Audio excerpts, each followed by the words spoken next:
ನಾವು ಜೀವನದಲ್ಲಿ ಬಹಳಷ್ಟು ನಿರ್ಮಿಸಲು ಪ್ರಯತ್ನಿಸುತ್ತೇವೆ. ಮನೆಯನ್ನು, ಭವಿಷ್ಯವನ್ನು, ಸ್ವಂತ ಹೆಸರನ್ನು. ಅದಕ್ಕಾಗಿ ಹಗಲು ರಾತ್ರಿ ದುಡಿಯುತ್ತೇವೆ.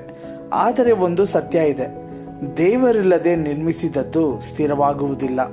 ಆತನು ಆಶೀರ್ವದಿಸದ ಪರಿಶ್ರಮ ಮನಸ್ಸಿಗೆ ಶಾಂತಿ ಕೊಡಲಾರದು. ನಾವು ಓಡುತ್ತೇವೆ, ಆದರೆ ಒಳಗೆ ಖಾಲಿತನ ಉಳಿಯುತ್ತದೆ. ಆದರೆ ದೇವರು ಮಧ್ಯಸ್ಥಿಕೆ ವಹಿಸಿದಾಗ ಪರಿಶ್ರಮಕ್ಕೆ ಅರ್ಥ ಬರುತ್ತದೆ, ಮನೆಗೆ ಶಾಂತಿ ಬರುತ್ತದೆ, ಜೀವನಕ್ಕೆ ದಿಕ್ಕು ಸಿಗುತ್ತದೆ. ಆದುದರಿಂದ ಕೇವಲ ಕೆಲಸ ಮಾಡಬೇಡ, ದೇವರನ್ನು ಜೊತೆಗಿಟ್ಟು ನಿರ್ಮಿಸು.